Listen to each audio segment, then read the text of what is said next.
elegimos para esta noche un tema que está bastante en boga porque está, ¿no es cierto?, hace poco promulgada la ley 21.309 que establece beneficio para los afiliados y pensionados calificados como enfermos terminales. Esta ley, la verdad es que se está discutiendo ya desde el año pasado en el Congreso y trabajando, ¿no es cierto?, directamente por la Superintendencia de Pensiones con varias sociedades científicas, de las cuales participamos nosotros, la Sociedad Médica de Cuidados Paliativos también, para aportar dentro del primer grupo, que es el grupo piloto, ¿no es cierto?, que tiene que ver, primero que nada, con el grupo oncológico, que se eligió para iniciar esta ley, porque efectivamente teníamos bastante cosas a nuestro favor. Tenemos un programa nacional que, como ustedes saben, se rige desde el año 95 a nivel de Chile, con unidades de cuidados paliativos a lo largo, ¿no es cierto?, de todo el país. Además pertenecemos, ¿no es cierto?, a la ley Auge, por lo tanto desde el año 2005, ¿no es cierto?, nuestros pacientes tienen garantías explícitas y son ingresados a un sistema nacional que es un sistema de registro que se llama SIGES. Por lo tanto, eso da bastante facilidad a que pudiéramos tener la población cubierta para, ¿no es cierto?, empezar a trabajar con ellos en los pacientes que presentaban, ¿no es cierto?, enfermedad avanzada y que tuvieran en los últimos entre 6 y 12 meses de vida. Por lo tanto, hemos trabajado bastante, todavía hay mucho que afinar, por eso mismo pensamos que era muy útil, ¿no es cierto?, tener hoy día la presencia tanto de la Superintendencia de Pensiones como de Previred, para que nos orienten un poco en lo que es la ley y también en lo que es la plataforma. Nos van a acompañar la doctora María Soledad Evia, ella es jefa del Departamento de Planificación y Desarrollo de la División de Comisiones Médicas y Ergonómicas de la Superintendencia de Pensiones, y la ingeniera comercial Eva López Esquivel, supervisora de procesos de Previred y encargada de la plataforma de certificados de las unidades de cuidados paliativos. Así que esperamos tener bastante concurrencia, tenemos harta gente inscrita, así que esperamos que sea de utilidad para todos nosotros. Vamos a partir con Soledad, con la primera presentación. Bienvenida, Soledad. Hola, buenas tardes. Veo ahí algunas caras conocidas. Hola. Hola a todos. Voy a hacer una presentación bastante breve. Espero haber abordado la mayor parte de la problemática que ha surgido a raíz de la puesta en marcha del periodo transitorio de esta ley. Así que hice un resumen como bien ejecutivo de lo que ha pasado durante este periodo. Vamos.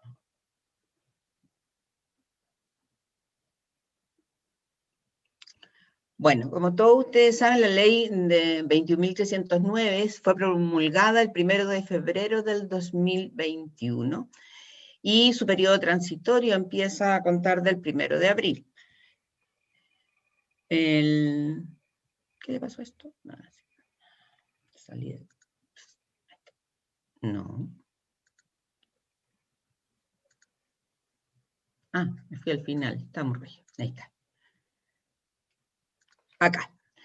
La definición de enfermo terminal. Esta definición es bastante importante porque define a las personas que van desde el punto de vista médico va a abarcar esta ley. Y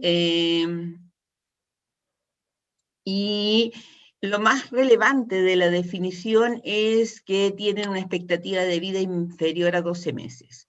Como bien dijo Marisol, hemos estado trabajando durante todos estos meses con un panel de expertos, con varias sociedades médicas para poder ir armando las normas técnicas que hay que hacer para esta calificación. Y efectivamente no hay mucha literatura y antecedentes para poder de repente sacar la expectativa de vida inferior a 12 meses. Hay muchos con expectativa de vida menor de 6 meses, y expectativas más largas, pero con este tiempo es súper difícil, no hay mucha literatura al respecto y hemos tenido que estar trabajando bastante duro para poder sacarlo. En resumidas cuentas, cualquier persona que tenga una enfermedad o alguna condición patológica lo suficientemente grave, obviamente de carácter irreversible, progresivo, sin tratamiento curativo, que por su condición tenga una expectativa de vida inferior a 12 meses. A contar del 1 de julio, esta ley entra en vigencia permanente como definitiva, y la condición de enfermo terminal va a ser certificada por consejos médicos creados para estos efectos. La ley estableció también un periodo transitorio entre el 1 de abril y el 30 de junio, en donde los requisitos médicos para acceder son más restrictivos. Esa es como la condición principal. ¿Quiénes tendrán derecho o cuál es el beneficio que le va a dar esta ley a la gente que acceda? Tendrán derecho a percibir una renta temporal a 12 meses, una pensión calculada como una renta temporal a 12 meses, las personas que no están pensionadas, y los pensionados van a recalcular su pensión a 12 meses. Ustedes saben que cuando se pensiona a alguien, o por invalidez o por vejez, se le calcula según las expectativas de vida de la población, ¿no es cierto? No sé, 80 años, 90 años si es mujer, etc. Y de acuerdo a eso se calcula el monto de la pensión. Entonces, en la gente que está pensionada, si tiene fue un cálculo para 80 años y en este minuto tiene 70 y está muy complicada de salud y tiene una sobrevida de un año, todo el monto que está para los 10 o 15 años futuros se traen al presente para recalcularle la pensión a un año. ¿Cómo se hace esto? Primero con cargo a su cuenta de capitalización individual, o sea, tiene que tener fondos todavía en su cuenta. Si tiene beneficiarios de pensión de sobrevivencia, en ese caso estamos hablando de personas jóvenes que tienen esposa o hijos menores de 24 años, o cónyuge, aquí yo puse esposa, pero también puede ser esposo, se reserva el capital necesario para pagar dichas pensiones y la cuota mortuoria. Entonces tiene un capital de 20 billones, se dejan 5 billones para el pago de la pensión, lo que haya que calcular para la pensión de sobrevivencia, de acuerdo a la edad del esposo o esposa, o de la cantidad de hijos que haya, y el saldo remanente, lo que queda, es lo que se reparte en renta temporal por 12 meses. ¿Qué puede hacer? ¿A qué puede optar? Puede optar a varias alternativas. Puede optar a una renta temporal máxima, o sea, dividir todo su monto de ingreso que tenía en su cuenta de capitalización individual en 12 cuotas. Esa es su renta temporal máxima, sin excedente de libre disposición. O una renta temporal mínima, que es una renta temporal ajustada al valor de la PBS, que es como alrededor de 170.000 pesos mensuales, y todo el resto, como excedente de libre disposición, se lo pasan de una vez, el monto que tenga. Y todas las situaciones intermedias. Una persona puede decir, yo con 170.000 pesos no vivo, entonces en realidad déjemelo en 1 millón de pesos mensual y el resto sí lo quiero que me lo dé. ¿Qué pasa si este enfermo terminal tuviese una sobrevida superior a los 12 meses? El total del saldo que exista en su cuenta individual se destinará al pago de la renta temporal por el monto que hasta la fecha estaba percibiendo. Pero hay que tomar en consideración que los únicos que van a tener saldo positivo en esa cuenta van a ser las personas que tienen beneficiarios y que tenían reservados fondos para las pensiones de sobrevivencia. Y lo que van a hacer en esa condición es consumir el fondo de la pensión de sobrevivencia del cónyuge o de los hijos. Si no tenían fondos reservados, terminando los 12 meses, no van a tener renta temporal, se quedan sin una renta temporal y van a tener que ver si cumplen requisitos para optar a una pensión básica solidaria. ¿Quiénes tienen derecho? Pueden solicitar este beneficio todo afiliado a una AFP, los pensionados por la ley 16.744 que cotizan en AFP, obviamente, y los pensionados en AFP por vejez, vejez anticipada, invalidez o sobrevivencia, siempre que no estén en la modalidad de renta vitalicia, porque ustedes, como bien saben, cuando uno contrata todos los fondos a esa compañía de seguro que se adjudica este seguro, y ellos le garantizan una pensión vitalicia por un monto establecido, pero los fondos ya no pertenecen a las AFP, sino que pertenecen a la compañía de seguro, por lo tanto no hay fondos para repartir. Obviamente tienen que tener saldo en la cuenta de capitalización individual, porque esto es lo que está hablando es de que va a repartir el saldo de la plata del remanente que quede. Si su saldo es cero, es imposible que se reparta algo. Ojo con esto, eso sí, porque el saldo de la cuenta no es tan fácil de determinar. Obviamente está la condición lógica, y que si le preguntan cuánto me queda en la cuenta, 0 después de los 3 retiros o 2 retiros del 10%, ¿no es cierto? Pero puede tener derecho a liquidar un bono de reconocimiento, puede tener derecho a una garantía estatal, puede tener derecho a APS, entonces igual puede que tenga, aún con saldo cero, pueda ser del grupo que pueda acceder al beneficio, porque en resumidas cuentas no es que tenga un saldo cero, tiene un saldo cero que en algún minuto va a ser más porque le va a llegar algo, por alguna de estas vías que nosotros le estamos diciendo. Y por supuesto tiene que cumplir con requisitos médicos. Los requisitos médicos son los que cambian entre el transitorio y el permanente.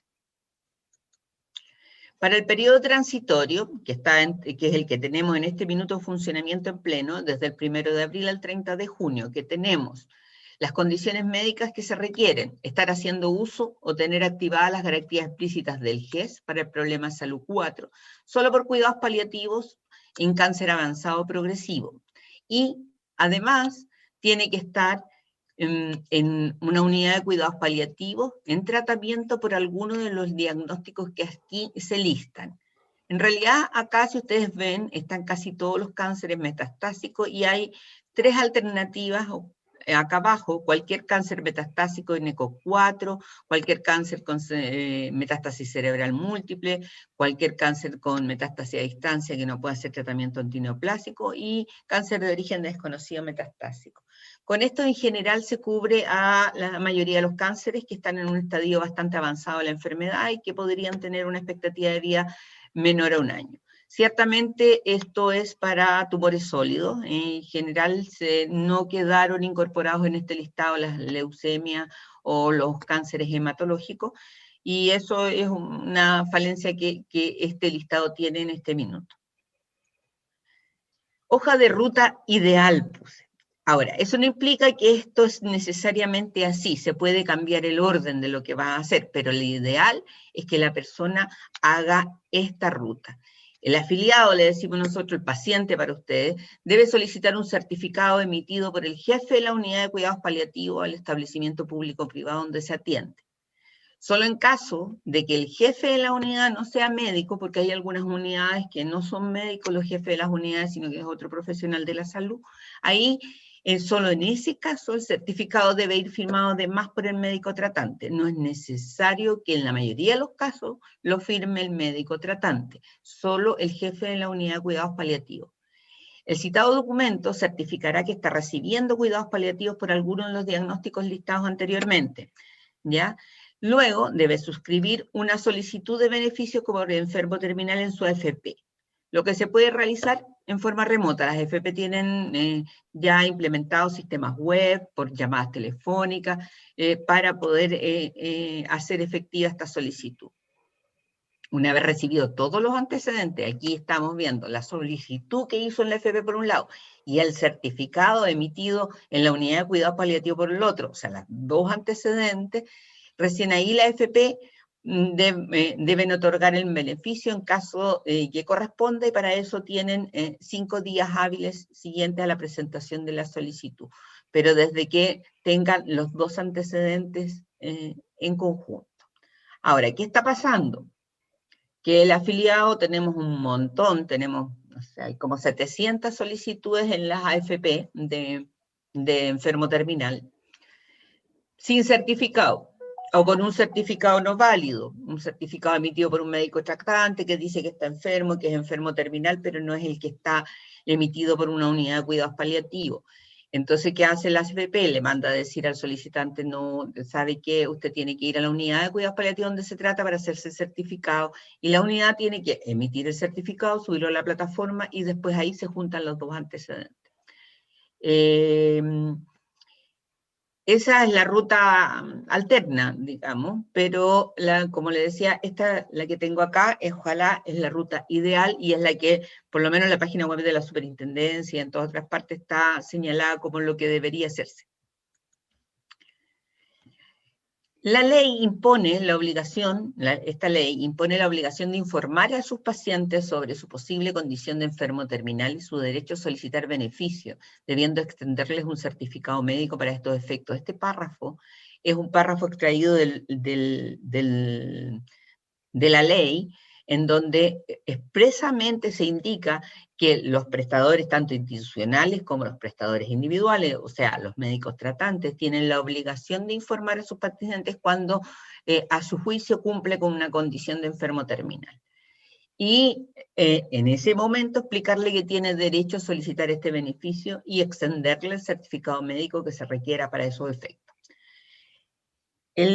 Para la unidad de cuidados paliativos, el jefe de la unidad de paliativos, su subrogante, quien lo designe, deberá completar, utilizando la plataforma establecida para estos fines por las administradoras, el respectivo certificado para la solicitud de beneficios previsionales.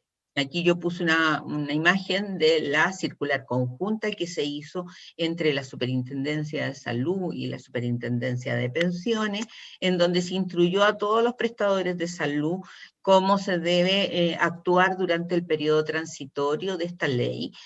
Ahí se les da se les indica cómo es que deben informar a sus pacientes, cómo tienen que incluir incorporarse a la plataforma, que tienen que emitir estos certificados, la forma de emitir los certificados.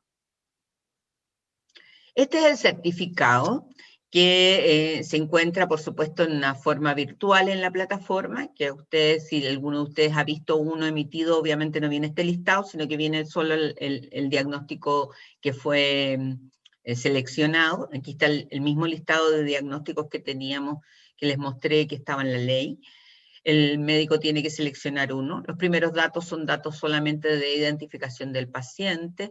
El nombre tiene que coincidir por lo menos uno de los nombres y los dos apellidos con lo que da el RUT, ¿no es cierto? Tenemos la fecha de nacimiento, la edad, datos de contacto, el diagnóstico, que hay que seleccionar uno de esta lista. Después viene el Registro Nacional de Cáncer, que esa es una de las consultas más recurridas que poner acá. El Registro Nacional del Cáncer lo pidió que se incorporara al MinSal porque estaban convencidos de que a esta altura iba a estar funcionando 100%. La verdad es que la pandemia parece que jugó una mala pasada y no está funcionando aún. Muchas de las consultas que desconocen si están en el registro o no, pero este campo se pone sí o no. Si desconocen si está en el registro es colocar no.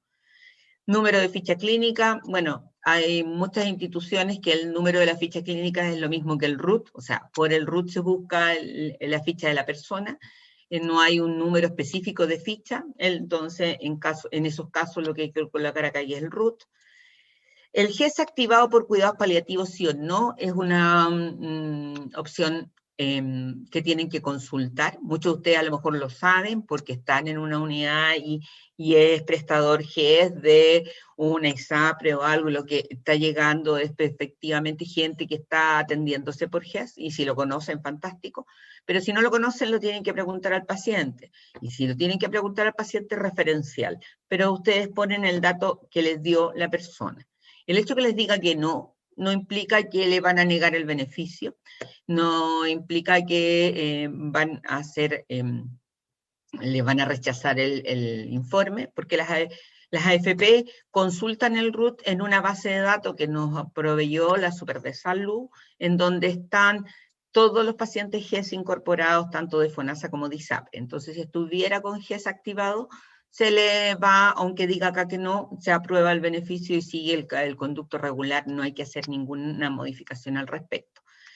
En caso que no estuviera activado el GES, también se le pide a la persona que vaya y lo active, que se le da la opción, porque obviamente si tiene un certificado que acredita que está en una de estas condiciones, tiene más que requisitos para poder activar el GES.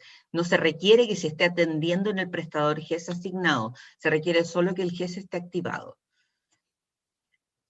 Identificación después de la unidad de cuidados paliativos, viene acá, ¿no es cierto? Después viene la identificación del jefe de la unidad y del funcionario designado para responder consultas. Como dije al principio, solo firma el jefe de la unidad de cuidados paliativos y la firma del médico tratante solo se coloca cuando el jefe de la unidad no es médico. El timbre del establecimiento tiene que ir siempre puesto en este certificado. Aquí yo hice una lista de preguntas, de las preguntas más frecuentes que nos han llegado para ver si las podemos ir resolviendo. El administrador en el sistema, el usuario que es administrador del sistema, ¿puede ser alguien que el jefe de la unidad de cuidados paliativos designe? Sí. El jefe puede designar a otra persona para ser administrador, el que puede crear usuarios, emitir certificados y subirlo a la plataforma. ¿Quién debe hacer el certificado? Es otra de las preguntas. ¿El médico tratante o el médico a cargo del caso en la UCP o solo el jefe de la UCP? ¿Puede hacer el certificado el médico a cargo del caso en la UCP, el prejefe de la UCP, el médico que ellos determinen o cómo se organizan internamente? No hay problema al respecto. ¿Cuál es el plazo para subir el certificado una vez emitido? Es de 48 horas. A las 48 horas, desde emitido el certificado, debe estar subido a la plataforma. ¿El certificado puede ser firmado con la firma escaneada si está en teletrabajo el médico? Sí. Pero en ese caso, recuerden que solo requiere la firma del médico tratante o del médico a cargo si el jefe de la unidad de cuidados paliativos no es médico. Debe firmarlo además ahí, recién el médico tratante. Y muchos de los médicos que están y que le han dado esta tarea de hacer los certificados son los médicos tratantes, no el jefe de la unidad que están en remoto por alguna condición de salud. Entonces, ojo, porque a lo mejor ellos no pueden emitir el certificado, pero no necesariamente lo necesitan firmar. ¿El timbre debe ser de la UCP o puede ser de otro servicio? El timbre debe ser institucional e identificar a la unidad de cuidados paliativos. ¿Qué hacer si no se cuenta con algún dato obligatorio, por ejemplo el mail? Se puede completar con un mail de un familiar, si no con un formato xx@gmail.com, poner algo que se entienda claramente que no hay mail válido. El ideal es que ojalá coloquen algún mail de contacto, porque igual todas las personas, puede que el paciente no tenga un mail, pero puede que su cuidador sí tenga, que tenga un familiar, un hermano, una tía, un hijo, algún mail es lo más adecuado. ¿Qué hacer si no se conoce el Registro Nacional del Cáncer? Ya lo dije, se coloca no en el casilla. ¿Qué se debe colocar en el GES? También lo expliqué. Se coloca si tiene GES por cuidados paliativos, si no tienen antecedentes lo consultan al paciente. En todo caso, este es un campo que la AFP verifican contra el listado informado por el FONASA y SAPRE. Por lo tanto, el dato duro lo sacan las AFP, no es el que está en el certificado. ¿Quién puede solicitar el certificado a una unidad de cuidados paliativos para un paciente en particular? Obviamente el mismo paciente o su cuidador registrado en la ficha, también la persona que tenga un poder amplio, pero si ustedes no se quieren, hay alguien muy insistente y en las unidades de cuidados paliativos no se quieren complicar, hagan el certificado solicitud de un familiar X. Igual la AFP va a pedir que la persona que siga el trámite y que presente el trámite como su mandatario, tiene que tener un mandato legal. No, aquí, porque aquí ustedes solo están emitiendo el certificado. Entonces, el problema no es un problema tan grave. El problema en la AFP es que en la AFP tienes que dejar registrado porque ahí ya es a quien vas a pasarle las lucas. Y ahí ya es otro el nivel de complicación, y para eso sí se va a requerir de un mandato legal, un formato establecido. Y si la persona no está con la conciencia o está perdida de conciencia, va a tener que ser solo con un curador, o sea, con la interdicción. ¿Se puede hacer un certificado sin ubicar al paciente o debe dar su consentimiento? No, el paciente debe estar de acuerdo con solicitar el beneficio. La obligación es de informar al paciente, no de hacer el certificado a todos los que tienen en el listado que tienen que llamar. No, tienen que informar al paciente de su condición y preguntarle si está de acuerdo con que le hagan el certificado o no, si quiere postular este beneficio sí o no. Solo con su venia se puede, o como digo, de un familiar o de alguna persona en su representación. ¿Qué hacer si desde la AFP piden corregir el documento? Esto nos ha llegado mucho últimamente, que las AFP están revisando los certificados emitidos y de repente falta una firma, falta un timbre, o quedó mal escaneado, el documento no se lee, o escanearon una sola hoja. Hay que consultar al mail de Ser UCP, Previred, que está ahí, para que los ayuden, porque en la mayoría de los casos va a haber que emitir el certificado de nuevo. Estamos tratando de ver una opción alternativa para que esto no sea tan engorroso, pero pero por ahora eso es lo que hay como solución. ¿Qué hacer si su UCP no está inscrita?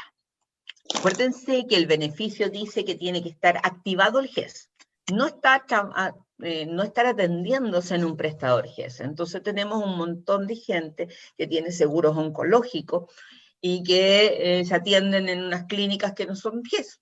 Se atienden, no sé, voy a hacer propaganda, la Alemana, las Condes, no sé, y no han activado el GES, no están yendo a un prestador GES que le ha derivado su ISAPRE. ¿Esas UCP pueden emitir certificados para esos pacientes? Sí. ¿Cómo lo tienen que hacer? Bueno, el jefe de la UCP debe enviar un mail a Previred, idealmente un mail institucional para que se pueda identificar, ¿no es cierto?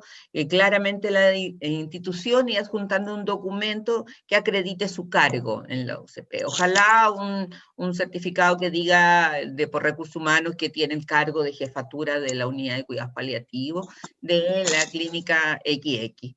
Y con eso se incorpora a la plataforma y puede empezar a emitir certificados para estos pacientes que pueden activar su GES en la ISAPRE y con eso podrían tener también derecho a beneficio. ¿Qué hacer en caso de problemas para ingresar a la plataforma, generar un certificado o subirlo a la plataforma? Siempre hay que consultar al mail de Previred que acá indico. Y en caso de consulta sobre la aplicación de la ley, nosotros respondemos en la superintendencia con un mail que va a Javier Esteves con copia a mí. La verdad que hemos respondido a hartas consultas de todo tipo, forma y colores. En realidad, una de las más recurrentes en algunos de los casos ha sido de las unidades que son más bien APS, que tienen derivados los pacientes de los hospitales regionales para hacerse los cuidados paliativos, pero no tienen acceso a la ficha completa, por lo tanto no tienen idea de todos los que están en su cuidado paliativo, cuáles cumplen condiciones o cuáles no. ¿Y cómo van a saber ellos a quién hacerle el certificado y a quién no? La respuesta que le hemos dado era que le mandamos la circular de la Super de Salud y que se contacten con su hospital base, con su listado de pacientes y le pregunten al hospital, al centro de referencia, cuáles cumplen requisitos y cuáles no, y con esa respuesta procedan a emitir los certificados correspondientes. Bueno, con eso estoy terminando lo que tenía preparado para lo que es el periodo transitorio. En cuanto al periodo permanente, que parte ahora el 1 de julio, voy a dar algunos bosquejos de lo que los cambios que eso implica. Durante este periodo pueden presentar la solicitud todos los pacientes cuyo médico tratante estime que su condición de salud cumpla con la definición de enfermo terminal. Ahí ya no son solo los cánceres, pueden ser personas con insuficiencia cardíaca terminal, pueden ser con insuficiencias hepáticas terminales, con demencias en estado terminal, con patologías neurológicas, toda la gama de patologías y algunos que ni siquiera por una patología en particular, sino que por una asociación de patologías más la edad, en la parte geriátrica, por ejemplo, también tú puedes pensar que tiene una expectativa de vida menor a 1 año. Entonces, lo importante acá es que el médico tratante estime que con la condición de salud que tiene la persona en ese momento, cumple requisitos porque su expectativa de vida, a su juicio, es menor de 1 año. No hay restricción de diagnósticos específicos, pero deben cumplir con algunos criterios de severidad que permitan presumir su pronóstico precario en lo referente a la sobrevida. Para ello, ¿qué deben hacer? Deben presentar un certificado cuyo formato estándar estará a disposición de los médicos. Aún no lo tenemos muy bien definido si en una plataforma o en una página web. El que debe ser firmado tanto por el médico tratante como el director médico, su similar de la institución de salud donde se atiende o atendió en los 2 últimos años, por la afección principal indicada en dicho certificado. Entonces, ¿qué va a hacer la persona? Se va a ver con su médico habitual de cabecera. El médico habitual de cabecera puede entrar a esta plataforma o a esta página web. Ahí llenará el certificado de acuerdo a la patología principal que tenga la persona, llena todos los campos, lo firma y va de ahí, se lo pasa para que vaya al hospital donde se ha hecho los tratamientos. Estamos hablando de personas que están en una condición irrecuperable, fuera del alcance terapéutico curativo, por lo tanto ya pasó por todas las etapas de tratamientos curativos habitualmente han estado hospitalizados en más de alguna oportunidad, y es a esa institución donde hay una ficha clínica a la cual van a poder acceder también los consejos, es esa institución la que tiene que acreditar que ahí se atiende, que ahí tiene ficha, y que esa persona se ha atendido en esa institución por esta patología. Una vez firmado por ambas partes, este certificado así emitido se va a la AFP junto con la solicitud que va a emitir la persona en la AFP para pedir el beneficio, y todos estos antecedentes así recabados, que ojalá se pide que la persona, aparte del certificado, mande todos los antecedentes médicos de respaldo que tenga, sean derivados a los consejos médicos, porque a contar del 1 de julio, todos estos casos que soliciten los beneficios para enfermo terminal van a pasar a ser evaluados por los consejos médicos. Consejos médicos que van a ser creados para esta instancia. De hecho, acaba de terminar el concurso para postular a los cargos. Estos consejos van a resolver de acuerdo a una norma técnica que emita para estos efectos la superintendencia. La norma técnica, como bien dijo Marisol al principio, también ya está en elaboración. Estamos trabajando hace meses con un panel de expertos y con hartas sociedades médicas para ayudarnos a armar esta norma. Ya estamos bastante más encaminados, aún nos falta, pero debería estar listo a finales de mayo. La hoja de ruta ideal, en el caso del permanente, el afiliado debe solicitar un certificado cuyos formatos estarán estandarizados a su médico tratante, que acredite que cumple condiciones de salud para ser certificado como enfermo terminal.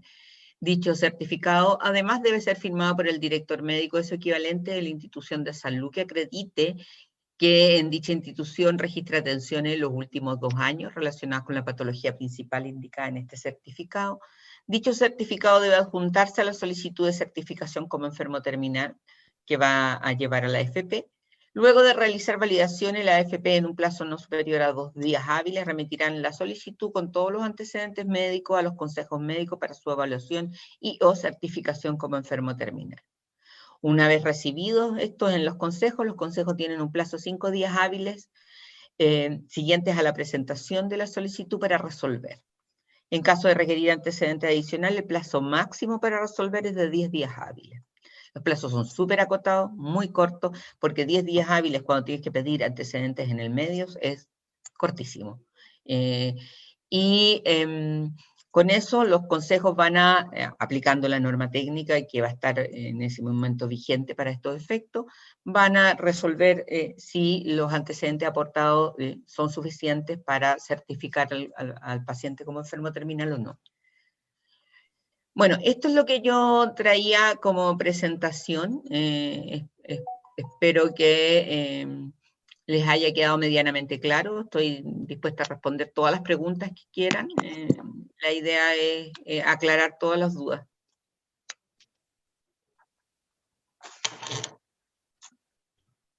Ya.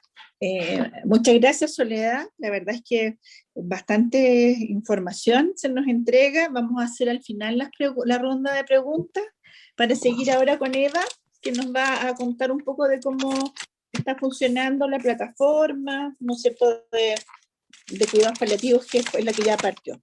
No sé si, Eva, ¿te puedes ya conectar? Sí, perfecto. Buenas tardes a todos. Yo soy Eva López. Trabajo en Previred y estoy encargada de la plataforma de certificados. A continuación les voy a entregar una pequeña presentación. Por favor, Marisol, tú me avisas cuando se vea. Ahí sí. Sí, perfecto. Sí, perfecto. Como ya les mencionaba Soledad, nosotros estamos encargados, estamos a cargo de la plataforma de certificado de unidades de cuidados paliativos, en marco de la ley 21.309 en artículo 3º, que es la parte transitoria, ¿ya? El objetivo y los alcances de la plataforma, en el fondo, es que puedan generar electrónicamente certificados para que los afiliados puedan solicitar, hacer su solicitud de beneficios previsionales en marco de la ley 21.309. Esta plataforma permite el ingreso a través de un formulario web de los datos. Ustedes llenan un formulario tipo en la web. Luego, también se validan los datos del médico tratante contra el Registro Nacional de Prestadores Individuales de Salud. Se genera el certificado en PDF con un ID, un folio único que identifica ese certificado.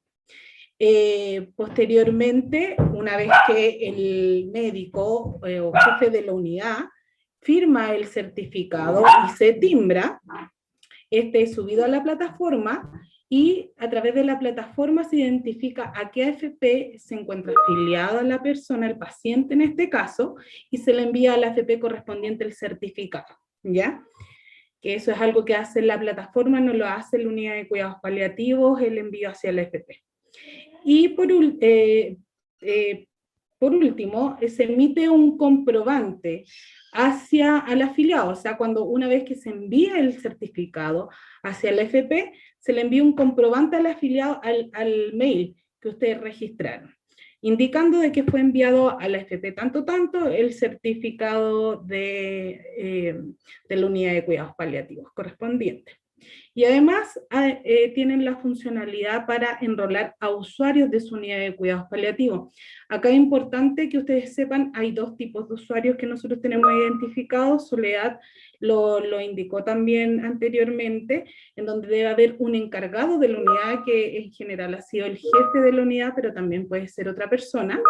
Ese encargado puede crear otro tipo de usuarios dentro de la plataforma que también pueden emitir certificados. Ya eso ahí más corresponde a la organización de cada unidad de cuidados paliativos. Entonces ustedes, una vez que ingresan a la plataforma, es importante que tengan en consideración que aquí en la esquina superior derecha van a ver su nombre. Y al hacer clic en su nombre, van a poder cambiar su contraseña. ¿Por qué les digo esto? Porque hay varias personas que han tratado de ingresar a la plataforma a través de la opción olvido clave, que en el fondo se les va a enviar un correo electrónico para que activen su contraseña, pero aún así no han podido acceder. Entonces, la forma más cómoda es que ustedes nos llamen por teléfono, nosotros hacemos una validación de datos y nosotros les generamos una contraseña provisoria vía telefónicamente, y ustedes inmediatamente la cambian a través de esta opción, ¿ya? Así que por eso lo quise resaltar en esta presentación, para que sepan que aquí ustedes van a poder cambiar la contraseña cuando se les entregue esta clave provisoria. Esta clave provisoria, insisto, se entrega a través de llamado telefónico. Y por otra parte, ¿qué opciones tiene la plataforma? Existen tres opciones en general para los usuarios administradores, que les mencionaba, que son los que crean usuarios. Para los usuarios operadores, en el fondo, solamente tienen la opción disponible de certificados, ¿ya? En el menú inicio hay un pequeño video de cómo se generan certificados en el sistema, que se lo voy a mostrar a continuación, y además en el menú certificados van a poder ver todas las solicitudes que ingresan en la plataforma. Voy a mostrarle el video entonces, para ir explicándole. Aquí en el menú inicio yo ya ingresé, para ir explicándole un poco cómo se generan los certificados en la plataforma. Ustedes recuerden que estos certificados, ustedes llenan el formulario y luego se genera este PDF en donde ustedes tienen que firmarlo y subirlo a la plataforma. Entonces, obviamente ingresan a la plataforma con su nombre de usuario y contraseña, y deben pulsar el botón ingresar. Luego, en la opción certificado, que es como la opción más importante que tienen ustedes, van a poder visualizar todos los certificados que han generado en su unidad de cuidados paliativos, independiente que estos certificados lo hayan generado ustedes o lo haya generado otra persona de la unidad, no sé, si hay más de un médico tratante enrolado o que tiene usuario, todos van a poder ver los certificados en esta parte, ¿ya? También van a poder aplicar filtros, o sea, por filtro del RUT del paciente o del médico tratante, etcétera. Y también está acá la opción, el botoncito, un nuevo certificado, ya que ahí es donde usted, en el fondo, se le abre la opción de generar todo, de llenar todos los campos del formulario, los van llenando, y luego, una vez que terminan de llenar todos los datos del formulario, tienen que presionar el botón crear.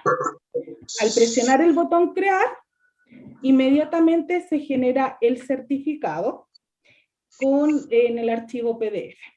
Entonces, luego en esta misma parte de certificados, se le genera este registro del certificado ingresado, ¿ya?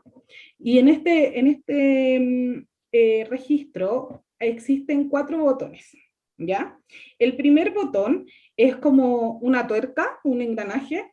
En ese botón ustedes pueden subir los certificados.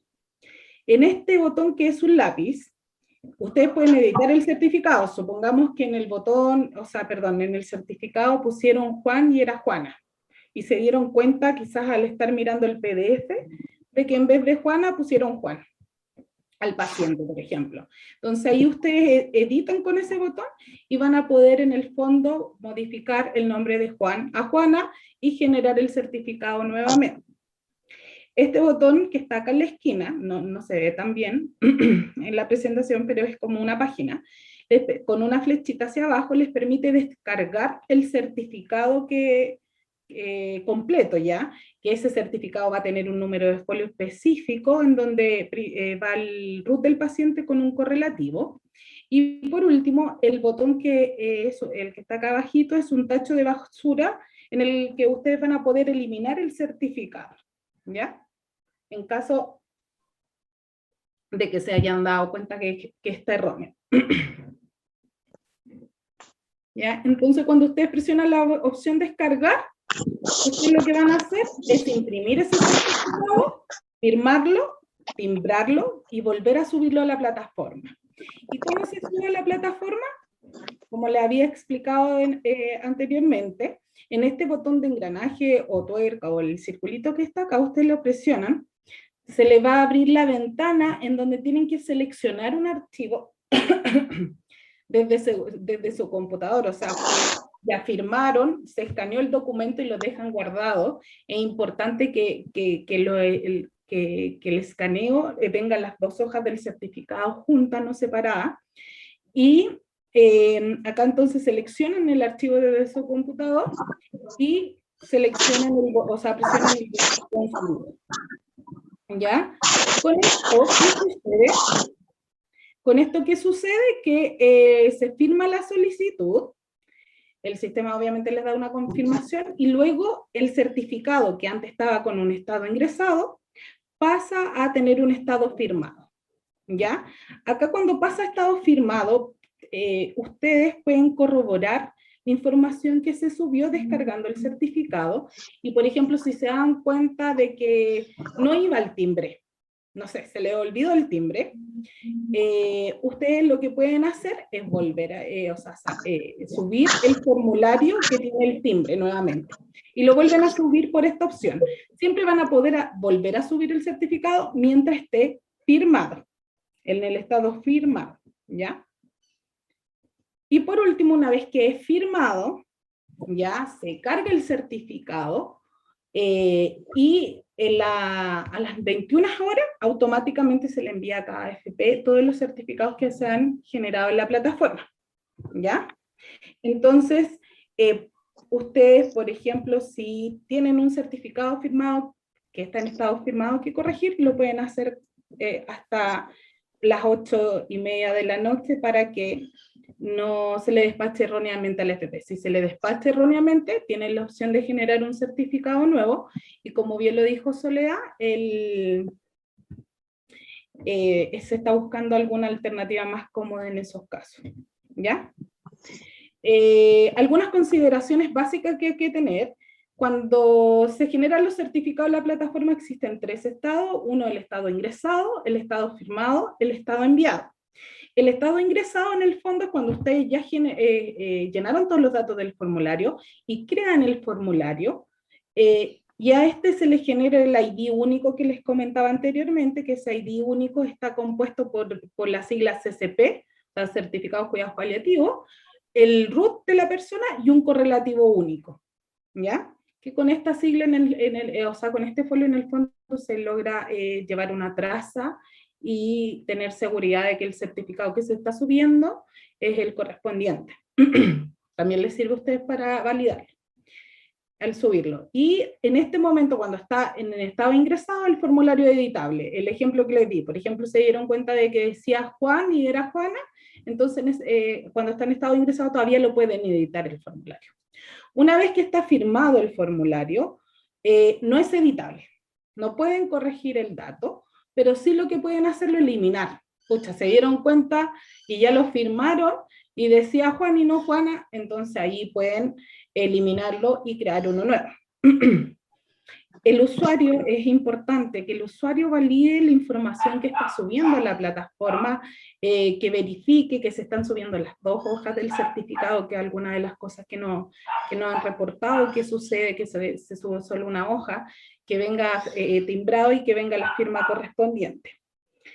Y por último, cuando está en estado firmado, ahí es cuando se genera el comprobante hacia el afiliado, indicando que el certificado va a ser enviado a la FP correspondiente. Luego del estado firmado pasa a enviado, que enviado significa, en definitivas cuentas, o sea, de manera simple, que el certificado fue enviado a la FP del paciente, ¿ya? Esto, como les mencioné anteriormente, a las 21 horas y solamente se le envían a la FP certificados que tengan algún archivo adjunto, en el fondo aquellos certificados que están en estado firmado. Los que quedan en estado ingresado no son enviados a la FP.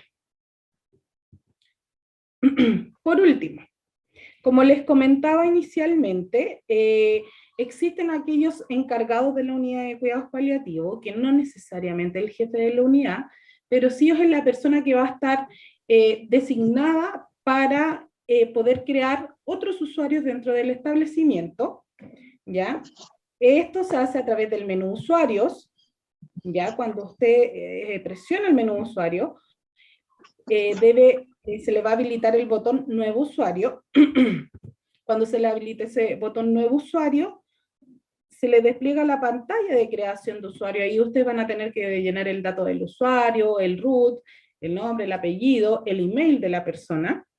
Y es importante aquí que tengan en consideración que los emails no se deben repetir, ¿ya? También nos ha sucedido eso. No deben haber 2 usuarios con un mismo mail asociado, porque cuando ustedes quieran recuperar la contraseña, el sistema no va a saber para qué usuario tiene que enviarle la clave, ¿ya? Idealmente es como que tenga, por ejemplo, si ustedes le crean un usuario a Juan Pérez, que el usuario sea J. Pérez _ y el número de la institución, si es que es posible, ¿ya?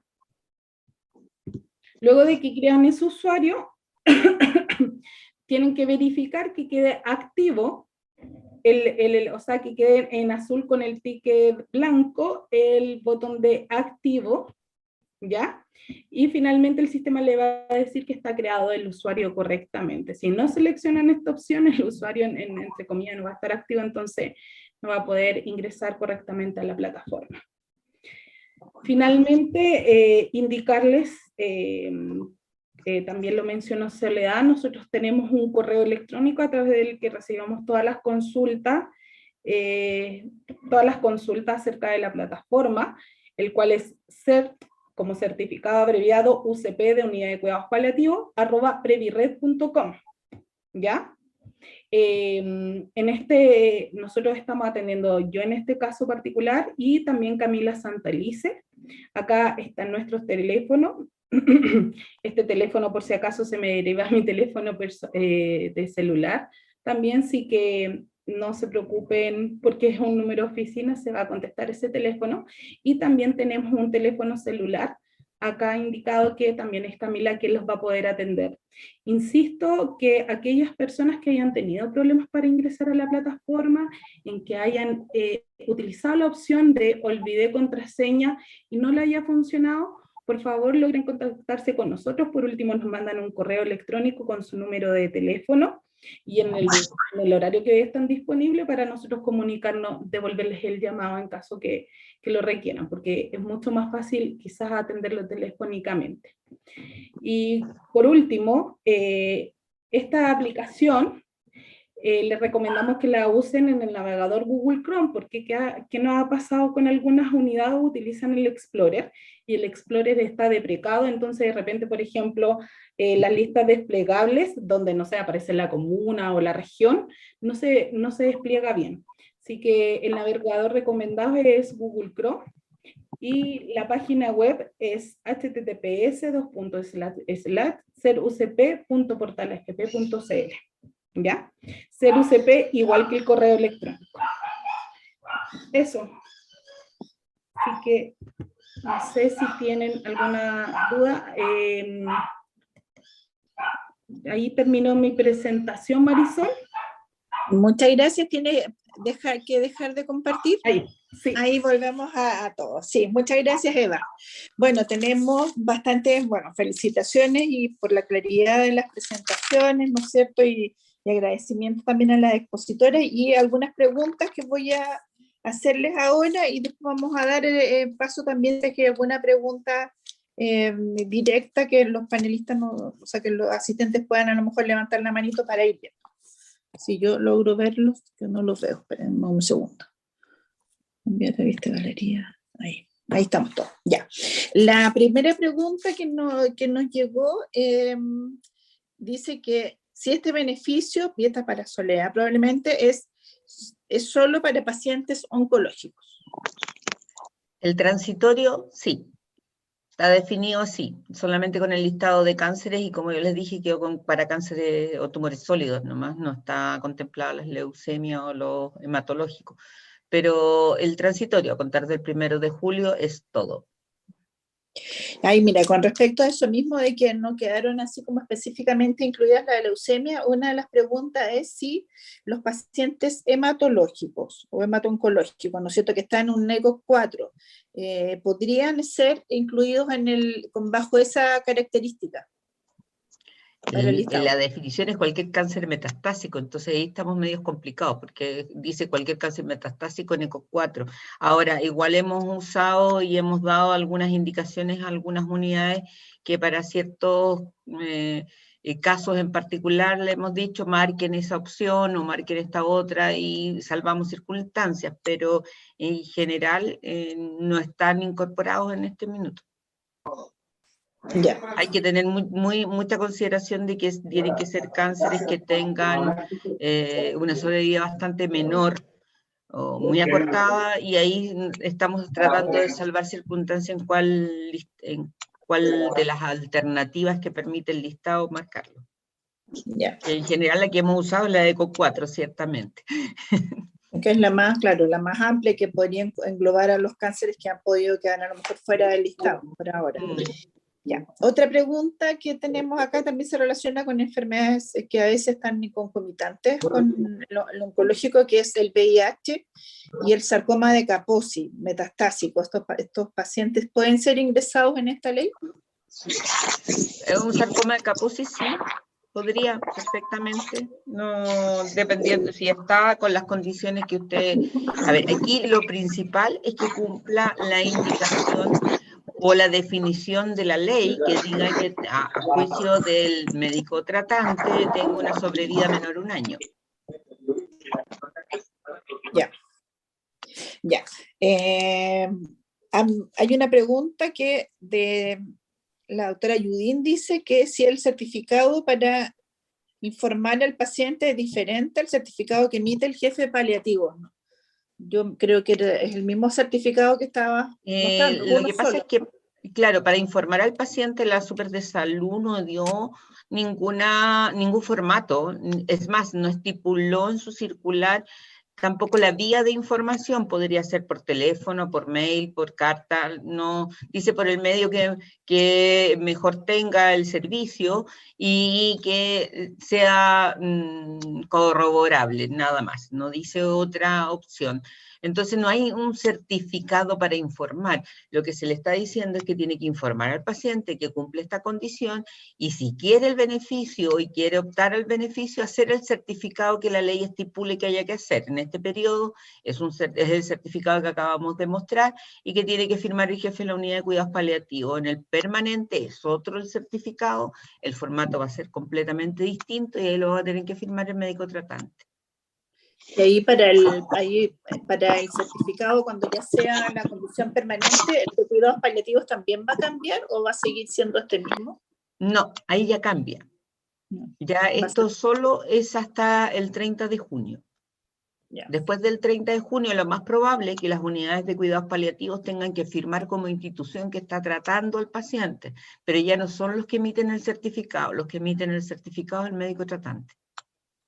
Ya, o sea, por este momento es en el fondo la firma de la jefatura el que está autorizado solamente. Exacto. Después va a Y cambiar, que hay que sí, tomar en consideración que en este momento no hay consejo funcionante y lo único que se hizo fue una opción que era la más viable para un certificado que no iba a haber ningún médico, que no iba a haber nadie del área de la salud. Entonces el certificado en este periodo transitorio tenía que tener algunas medidas de seguridad un poco más elevadas, en el sentido de que tenía que ser confiable, fiable y que fuera fácil de interpretar por personas no médicas. Por eso viene un listado con el cual se marca una cruz cuál es y se marca el diagnóstico.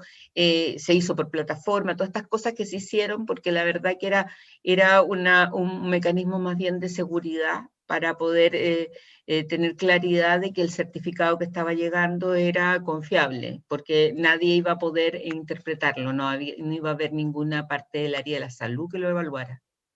Como hay una pregunta que justamente es de los consejos médicos, ¿sí? Dice que si funcionarán en cada región. No, los consejos médicos van a funcionar online. Los consejos médicos se van a crear y van a funcionar en trabajo remoto, solo en la nube, como le digo yo, ¿no? Van a sesionar por videollamada o las sesiones se harán por videoconferencia y entran a un sistema y del sistema van a evaluar los antecedentes, como son todos pacientes que están postrados o que pueden tener muchas dificultades para movilizarse, no se necesita que haya gente en cada región, lo que va a haber es profesionales de apoyo que cuando se requiera van a ir a ver a la casa a las personas, pero eso lo pueden solicitar los consejos desde donde estén situados. Está pensado que los consejos trabajen en forma online. Ya, muy bien. Ahora tengo una pregunta aquí que no sé si está Paula Fierro, porque la voy a hacer, pero quisiera a lo mejor que lo explicara mejor con algún ejemplo. La pregunta es, ¿qué pasa con si el paciente está recibiendo tratamiento curativo, pero sin embargo tiene una expectativa de vida menor a 12 meses? Yo quisiera que tal vez nos explicara un poco mejor a qué pacientes se refiere, porque justamente fueron los pacientes que discutimos mucho al principio, de cómo definir si va a ser terminal, lo difícil que es, ¿no es cierto?, elaborar también el decir este paciente va a vivir 12 meses porque podemos quedar o cortos o también podemos quedar largos y a veces el paciente tenemos la gran responsabilidad, ¿no es cierto?, que va a estar jubilado con sus dineros y va a quedar sin fondos si sigue viviendo. Entonces, no sé si Paula pudiera complementar la pregunta. Hola. Hola, sí, Paula. Lo que pasa es que yo había leído un circular sobre la ley y, si no me equivoco, había leído que el beneficio era cuando el paciente era enfermo terminal, su pronóstico de vida era menos de 12 meses, pero que no estuviera recibiendo tratamiento sistémico. Entonces, por eso es como la pregunta, ¿qué pasa si está recibiendo igual un tratamiento curativo?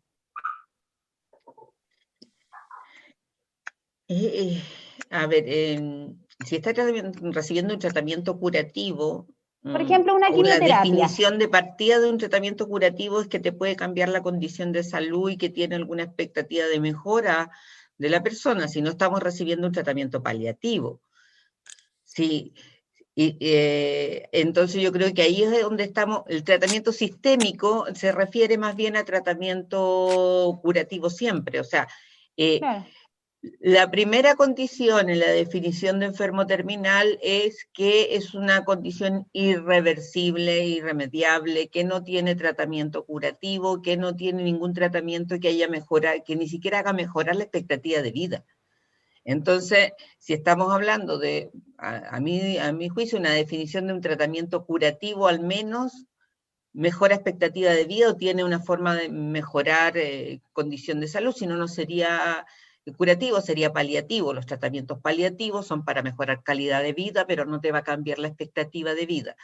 Yo creo que ese es el punto. Aquí tratamiento curativo como definición de tratamiento curativo no puede ser, tiene que ser un tratamiento que se identifique como paliativo, porque es una condición de base, no puede...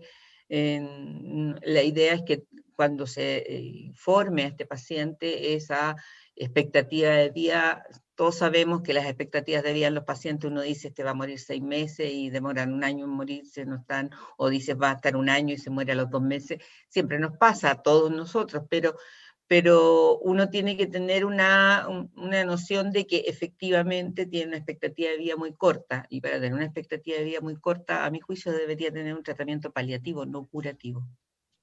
Soledad, ¿puedo opinar algo? Lo que pasa que... Sí, claro. ¿Aló? Sí, adelante. Adelante. Soledad, lo que pasa es que yo creo que Paula tiene una confusión ahí, porque cuando tú hablas de tratamiento a título curativo, no puedes hablar de que tiene una expectativa de vida menor a 12 meses. Entonces, yo creo que en esos temas, lo más importante, y que entiendo que la ley lo que define, digamos, es que el paciente tenga una expectativa menor a 1 año, ¿ya? De hecho, porque hay cánceres que son metastásicos, que son etapa 4, ya que actualmente con quimio que son a título curativo, pero no necesariamente que el paciente se mejore muchos años, pero sí puede estar 2, 3 años, digamos, con medicamentos anticuerpos monoclonales, ¿no es cierto? Medicamentos biológicos, si no es un cáncer. Hay alternativa. El tema de esta ley es para los pacientes que están siendo sometidos a tratamientos a título paliativo y cuya expectativa de vida es menos de 1 año, digamos. Yo creo que eso es lo más importante. Sí, bueno, y para complementar también un poco la discusión, es lo que nos pasó también con los cánceres hematológicos. Ustedes saben que muchos cánceres hematológicos son paliativos desde su diagnóstico. Por ejemplo, tenemos los casos, ¿no es cierto?, de los mielomas múltiples, algunos linfomas que en el fondo a lo mejor van a tener muchos años de tratamiento, pueden estar 3 o 4 años en tratamiento, incluso en cuidados paliativos, y el paciente está vivo, con buena, ¿no es cierto?, con buen performance incluso, y las complicaciones se ven después de ese tiempo. Por lo tanto, por eso también fue difícil incorporarlos en esta primera etapa, pero yo creo que igual hay algunos, ¿no es cierto?, que en algún minuto pasan a ser ya en etapas que vamos viéndolos como los enfermos crónicos, cómo se van empeorando su condición, y también podrían entrar, y es lo que tenemos que definir mejor, pero yo creo que un poco esa es la respuesta. La quimioterapia sí está en características de tratamientos paliativos, porque esa es la otra discusión que tuvimos al principio, sobre todo con la gente de la Superintendencia de Salud, que preguntaban, bueno, si un paciente está en quimioterapia paliativa, no debiera estar en cuidados paliativos, debiera estar solamente en oncología, y ahí también hay que hacerle ingreso diferente. Para la idea de nosotros que el paciente ingrese lo antes posible a una unidad de cuidados paliativos para que vayamos teniendo un manejo sintomático del paciente, ¿no es cierto?, en forma precoz, conocer a su familia y orientarlo en todas estas decisiones importantes que se vienen, ¿no es cierto?, en su vida. Así que para nosotros, mientras antes pueda ingresar un paciente a la unidad, es mucho mejor, y poder acompañarlos y orientar bien. La verdad es que hay varios colegas que han dicho que han tenido de repente exigencias de los pacientes de que les hagan certificado y que ellos verán si van a vivir o no van a vivir 1 año, y la verdad es que tampoco es así. A todos nos cuesta hacer los diagnósticos, nos cuesta ver el tiempo sobre vida, pero lo importante es que esto tiene que ser, es como el consentimiento informado. En el fondo uno informa al paciente, pero tiene que acompañarlo en la decisión, o sea, explicarle también que esto va a significar que si va a haber una expectativa ¿no es cierto?, mayor de 1 año, va a quedar en algún minuto, ¿no es cierto?, sin ningún financiamiento para sobrevidas posteriores en pensión. Así que también es súper importante que la decisión sea muy bien orientada, y es por eso que es importante que sea también el certificado hecho por su médico tratante. Yo creo que es importante que, a lo mejor siempre y cuando lo va a firmar la jefatura, el primer certificado debiera ser hecho por el tratante y después firmarlo la jefatura. Y hay una pregunta para Eva. ¿Es posible que desde las unidades uno asigne, por ejemplo, a una secretaria o a un administrativo como usuario para que él sea el que suba después el certificado una vez esté ya hecho y firmado dentro de estas 48 horas posteriores? Sí, sí, no hay problema, o sea, eso en realidad de decisión de cada unidad.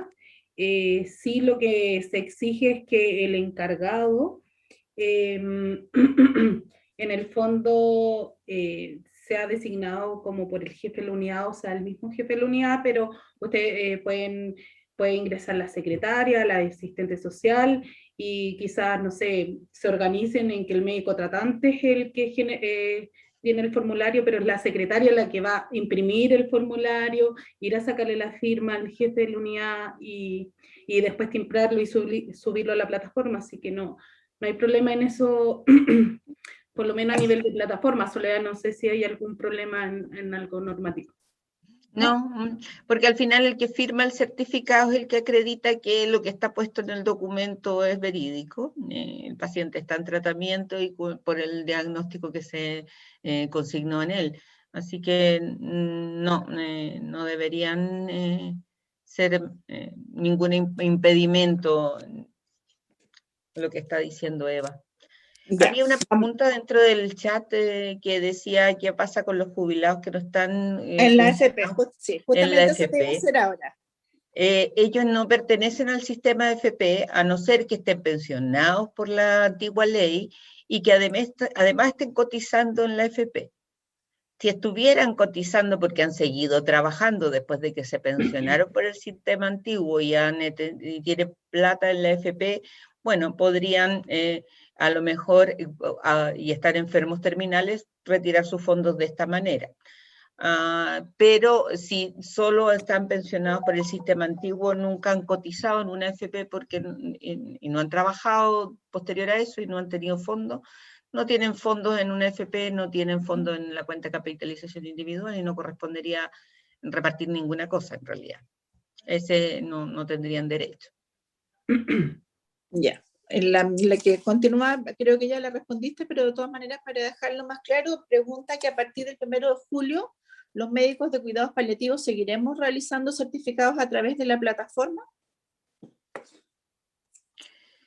¿O va a cambiar todo el sistema? Va a cambiar. Ya. Va a cambiar.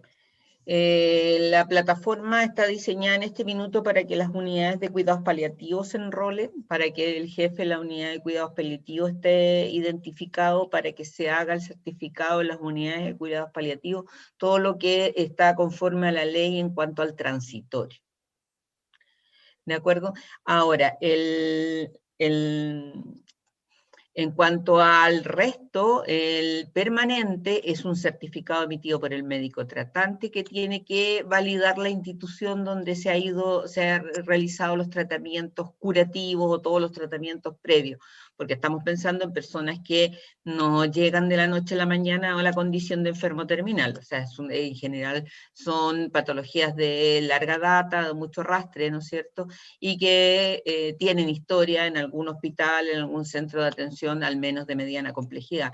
Entonces la idea es que lo que esté puesto por el médico tratante sea validado para poder también los consejos, por esta forma, esto se vio también porque los consejos, como ustedes vieron, tienen 10 días para decidir si es que piden algún antecedente. Entonces tienen que tener datos de dónde hay que pedir los antecedentes y la forma de pedirlos en forma expedita para que lleguen dentro de los plazos establecidos y se pueda tomar decisiones con la información necesaria. Ya, súper. Otra pregunta.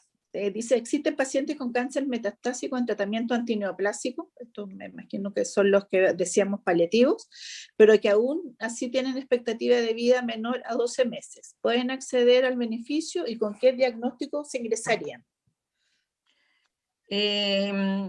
Depende del cáncer que sea. Había un listado de cánceres bastante grande. Ahora, si estamos puede ser cualquier cáncer metastásico sin posibilidad de tratamiento sistémico, porque se refiere en esa alternativa se refiere a tratamiento curativo, ¿no? O sin tratamiento antineoplásico. Había uno contra indicación de tratamiento antineoplásico, no me acuerdo, una de esas, pero cualquier cáncer podría ser hay que buscar la alternativa que corresponda.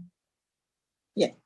Bueno, preguntan por las presentaciones, estas saben que como nosotros siempre las dejamos disponibles en nuestra página web, www.chet.cl, durante la semana, más bien tirando para fin de semana, van a estar ya disponibles para que ustedes las puedan repetir y ver, y sobre todo si hay alguna duda, volver a revisar sobre todo los correos y que están presentes. Hay una pregunta, ¿perdón? Sí, no, sigue tú, Marisol. Ya, hay otra pregunta que dice, ¿un enfermo postrado podría considerarse a contar de julio? No sé si dice Vidal, no sé quién, si pudiera complementar la pregunta. No sé si están con nosotros. No sé a qué se referirá con paciente postrado oncológico o con otra patología. A ver, en general puedo responder así. Hola. ¿Hola? Hola, ¿me escuchan? Sí, perfecto. Sí, sí, la pregunta es justamente para un enfermo postrado tipo vegetal incluso, que requiere de una cuidadora permanente, con catre clínico, asistido, digamos, por un enfermero que hubo que contratar. ¿Ese tipo de persona, a contar de julio, podría optar al beneficio, doctora Evia? Va a depender de la causa de la postración. Porque si estamos hablando de una persona de mayor de 80 años, postrado con algunos otros aspectos o otros síndromes geriátricos, a lo mejor califica. Si estamos hablando de una persona con una enfermedad neurológica progresiva, avanzada, de evolución y de mal pronóstico, también podría calificar.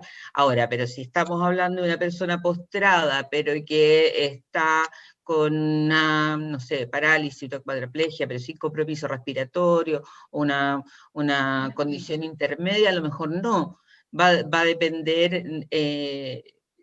es bueno hacerse la pregunta, es bueno hacerse la consulta, es bueno preguntar y ver qué podría ser, pero hay que ver todos los antecedentes, porque va a depender de la causa de la postración, de las otras patologías concomitantes que tenga, y ahí se va a poder determinar si efectivamente cumple criterios para tener una sobrevida menor a un año. Gracias, No sé doctora. si Sí, se trata de una persona relativamente joven, 67 años en realidad, que hizo un Alzheimer y está con un daño cerebral profundo.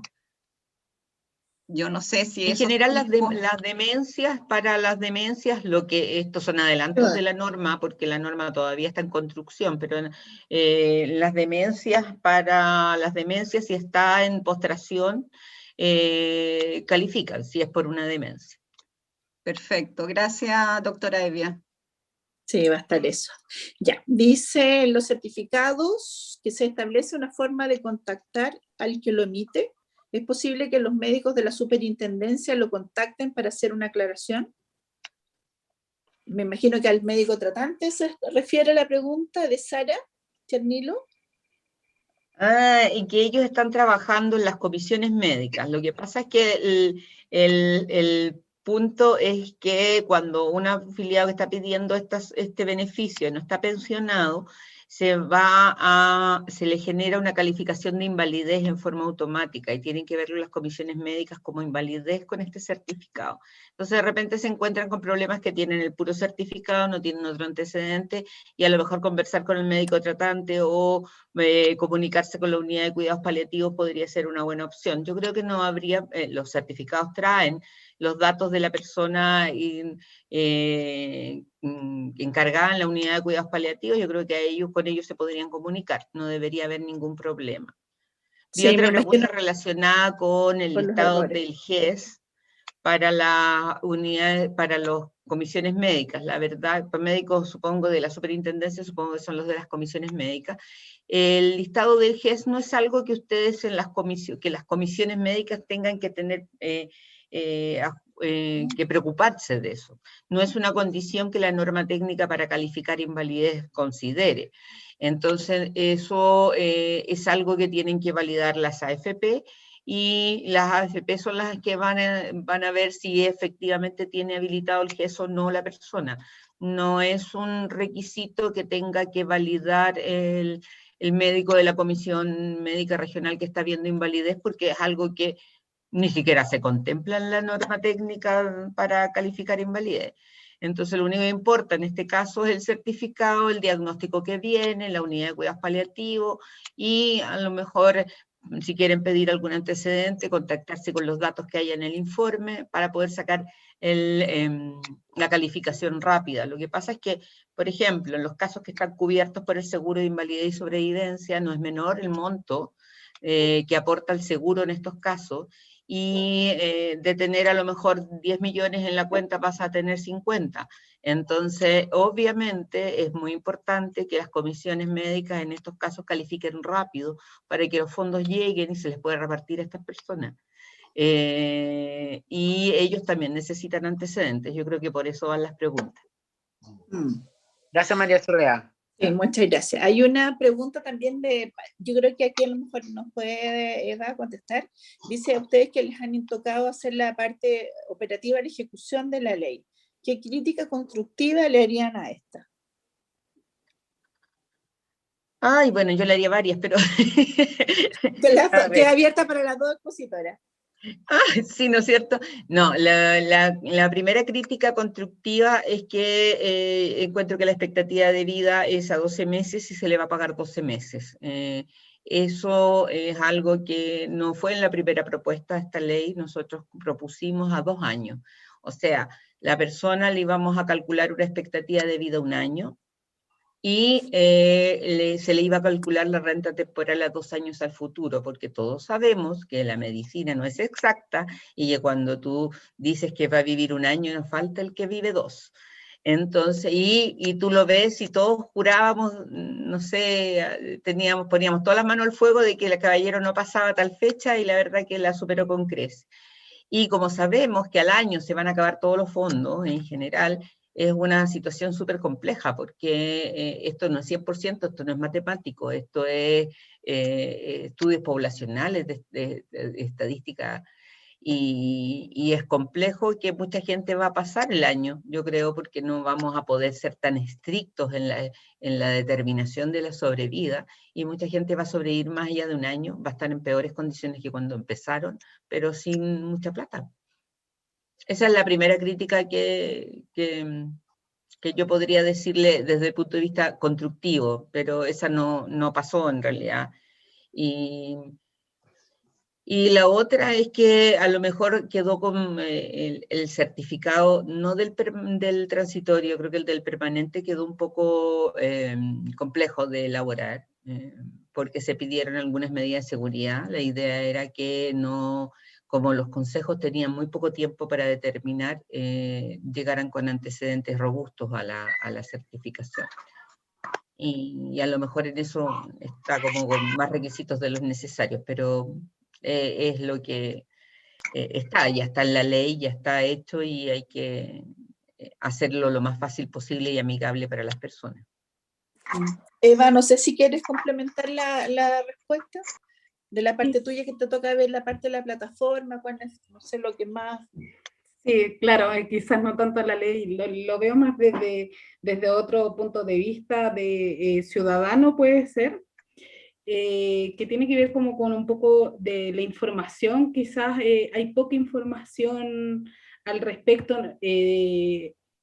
Obviamente, por ejemplo, yo ahora lo sé porque he estado con Soledad en varias capacitaciones, entonces ya lo tengo súper claro, pero quizás para los médicos de repente con las unidades de repente sí han tenido más dudas. Yo creo que es por lo acotado del tiempo, cuando salió en febrero y ya en marzo estábamos arriba y subiendo certificado, eso como un poquito, y no sé, yo en términos de la plataforma, ¿qué puedo decir? Contactabilidad, nos ha costado un poquito comunicarnos con la unidad de cuidados paliativos, estamos haciendo distintos tipos de esfuerzos, llamando a cada una de las unidades que no han logrado subir certificado a la plataforma para que lo puedan subir, porque en el fondo entendemos que estamos trabajando aquí con médicos y estamos en medio de una pandemia, entonces están todos corriendo para todos lados, no hay mucho tiempo, pero ese es lo que, de la parte operativa de la plataforma, es lo que más nos ha costado, tratar de contactarnos con la unidad, el entender por qué no han subido certificado. Así que aprovechando, Marisol, de reforzar que cualquier cosa se comuniquen con los contactos que nosotros les dimos, y cualquier duda que tengan también llámenos por teléfono, y ahí estamos a la disposición. Solamente eso, el tema de poder contactarnos con las unidades de cuidados paliativos. Esa ha sido la mayor dificultad. Sí, muchas gracias. Sí, yo sé también, y porque surgen en el día a día, cuando uno está con el paciente, muchas veces las dudas también de los tratantes, así que es importante poder tener los contactos de ustedes para hacer las consultas respectivas. Hay una pregunta de Antonieta que dice, con un paciente que tiene una negación, y eso nos pasa bastante frecuentemente, sobre todo con pacientes o incluso algunas familias que a veces se niegan, ¿no es cierto?, que el paciente conozca su diagnóstico totalmente. Dice, un paciente que tiene una negación acerca de aceptar su condición de terminal, ¿tenemos obligación legal de informar sobre este beneficio? No. No, de hecho la circular que va a salir, o sea, bueno, que está en construcción, todo está en construcción en este minuto, pero la circular que está en construcción, que es una circular conjunta con la Super de Salud, la Super de Salud aborda esa problemática y dice que si se ve negación, negatividad, que no insistan. La verdad es que tampoco puedes imponerle algo que no quiere conocer. Es algo que se ve mucho en esos pacientes, o sea, a veces se los dices y la verdad que tú se lo dijiste y te queda claro que se lo dijiste, pero no entendió porque no quiere entender. No hay gente que definitivamente no quiere entender y no quiere entender, ok. No es una obligación el entregarle la información. Yo creo que así va a salir bueno, eso es lo que viene en esa circular, espero que no cambie esa parte. Pero la Super de Salud así lo abordó, de que si hay negación no están obligando a los equipos a informar. ¿Y cuándo crees que se actualizará el listado de enfermedades para postular el beneficio? Que no va a haber un listado de enfermedades. No. A contar del 1 de julio, cualquier condición de salud, cualquier enfermedad terminal, cualquier condición de paciente que diga que tenga una expectativa de vida menor a 1 año, puede postular al beneficio a juicio de su médico tratante. El médico tratante va a decidir, puede ser cualquier enfermedad, no puede quedar en un listado. No va a haber listado. Yeah. Aquí o sea, puede ser una insuficiencia cardíaca, una insuficiencia hepática, puede ser, no sé, hasta un insuficiente renal que no se puede hemodializar en algún minuto por alguna complicación, puede ser las demencias, puede ser una enfermedad neurológica, puede ser, no sé, un lupus refractario, hay una infinidad de enfermedades que o hay a veces como en los pacientes geriátricos, que son un acúmulo de condiciones que hacen que la persona esté en situación de terminalidad en cuanto a la sobrevida menor de 1 año.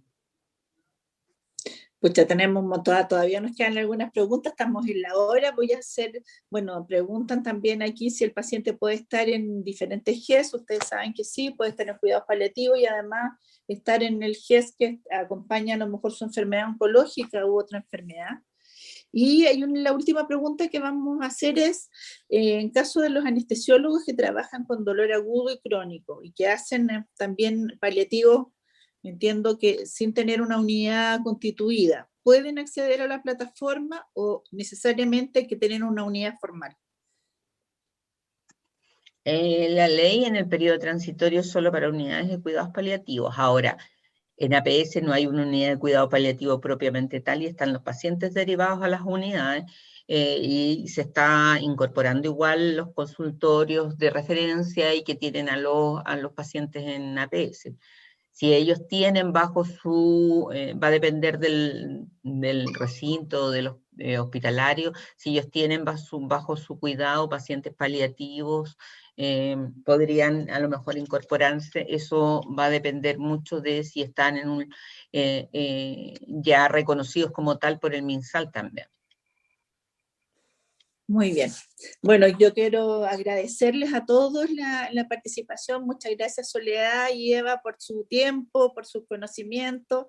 Las vamos a molestar, esperamos que no tanto para que todo funcione perfecto en la plataforma.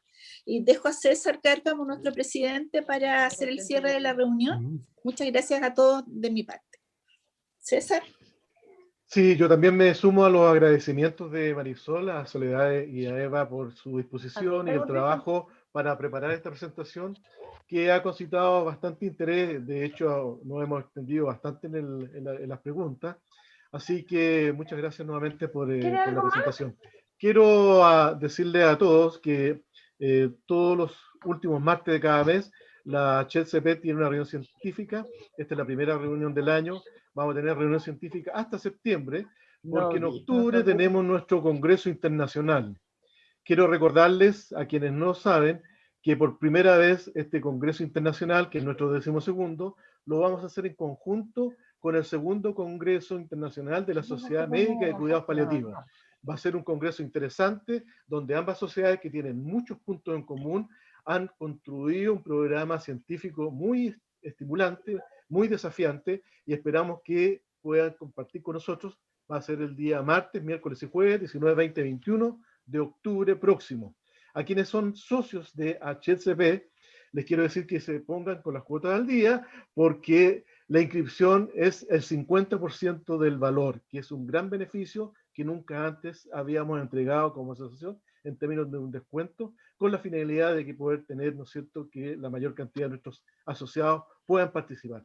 A todos los que han asistido hoy día, muchas gracias por compartir, por estar con nosotros. Los invitamos a que cada último martes, cada mes, estén disponibles. Si el tema es de su interés, puedan participar junto con nosotros. Así que muchas gracias, buenas noches a todos y gracias por estar con nosotros. Adiós, que estén muy bien. Gracias a todos por la asistencia. Buenas noches, muchas gracias a todos. Buenas noches. Muchas gracias, buenas noches.